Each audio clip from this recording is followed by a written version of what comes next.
Madam आज किस नाम पे वोट पड़ रहा है? देखिए, आज बहुत बड़ा उत्सव है। लोकतंत्र का सबसे बड़ा उत्सव मतदान दिवस है। मैं सबसे पहले तो सभी से अपील करना चाहूँगी कि अपना वोट ज़रूर दें। ये आपका कर्तव्य भी है और अधिकार भी। और मैं भी वोट देकर आई हूँ।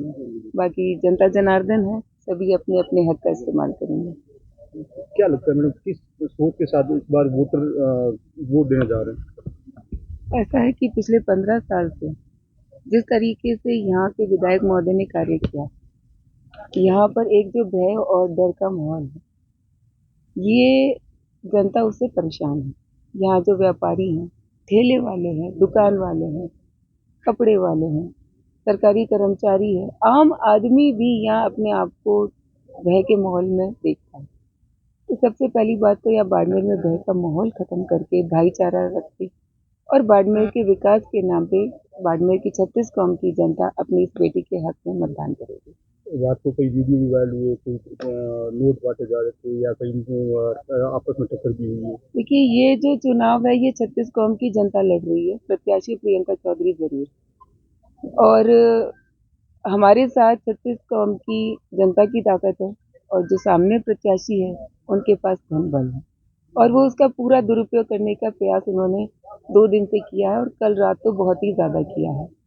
तो जगह-जगह जो अगर कहीं झड़प की स्थिति हुई है या थोड़ा बहुत भी कुछ हुआ है, तो वो सिर्फ़ इसीलिए हुआ है क्योंकि वहाँ वो पैसे बाँटने गए, वहाँ खरीदने गए थे वोटर्स को। तो थोड़ा बहुत विवाद हुआ, कुछ हुआ भी है तो हालाँकि जितना वो कह रहे हैं, ऐसा कुछ भी नहीं हुआ। आप वहाँ खुद जाके देख सकते हैं और ये कई दिनों से विपक्ष का ये प्रयास था क्योंकि ये चुनाव में 36 कौम के लोग, हर पार्टी के लोग एक जाजम पर आकर बैठ गए और ये सबसे बड़ा इस चुनाव का अचीवमेंट था कि सारे विवाद खत्म करके सारे समाज एक सद्भावना से एक जगह आकर बैठे और विपक्ष को यही मंजूर नहीं हुआ और उन्होंने पूरा प्रयास किया कि किस तरह से माहौल बिगाड़ा जाए और कुछ नहीं हुआ तो अब कल जब वो पैसे बांटने गए तो निश्चित रूप से जो वहाँ के गांव के लोग थे उन्होंने जब रोकने का प्रयास किया तो उन पे इल्ज़ाम लगा दिया। तो ये सिर्फ माहौल खराब करने के लिए है और जनता सब जानती है। आपने देखा होगा पहले कुछ दिन पहले भी उन्होंने एक गाड़ी की तस्वीर वो वायरल की थी। वो भी बिल्कुल सबको पता है कि वो झूठ था। तो ये उनके जो पुराने हथकंडे हैं, इस तरह के विवाद खड़े करने या माहौल खराब करना, ये पुराने हथकंडे जनता जागरूक। क्या लगता है वोटरों को भी इसका असर पड़ेगा? जनता मैंने कहा ना जागरूक है। जनता समझ चुकी है कि यहाँ के विधायक महोदय 15 साल से किस तरह से काम किया है और किस तरह से माहौल बिगाड़ने की कोशिश कर रहे हैं। इस पे जनता पे कोई असर नहीं पड़ने वाला क्योंकि 36 कौम की जनता एक राय एक मत होगी। आपने एक शिकायत भी की थी। जी, हमने शिकायत की थी क्योंकि उन्होंने आचार संहिता का उल्लंघन किया था।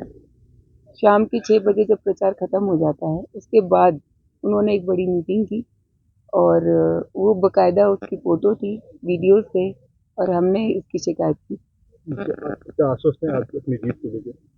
देखिए सब मैं कहती हूँ ईश्वरीय शक्ति है, संतों का आशीर्वाद है, जगरामपुरी दीपावली का आशीर्वाद है और छत्तीस कौम की जनता जब चुनाव लड़ रही है, तो जीत भी छत्तीस कौम की जनता की होगी।